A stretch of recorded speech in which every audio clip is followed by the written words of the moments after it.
விருப்பம் அப்படின்றதுனால இந்த பன்னீர் ரோஜா இதை எடுத்துக்கோங்க. மற்ற ரோஜா எதுவும் எடுக்காதீங்க. பன்னீர் ரோஜான்னு கேட்டிங்கன்னா உங்களுக்கு கடையில கிடைக்கும்.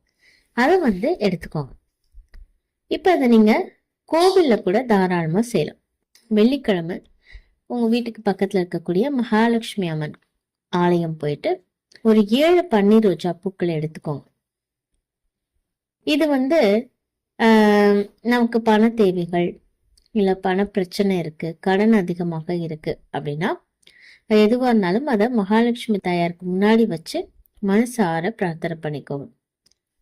பொதுவா பாத்தீங்கன்னா நம்ம பெருமாள் கோவில் எல்லாம் மகாலட்சுமி தாயாருடைய சன்னதி அப்படின்றது இருக்கும்.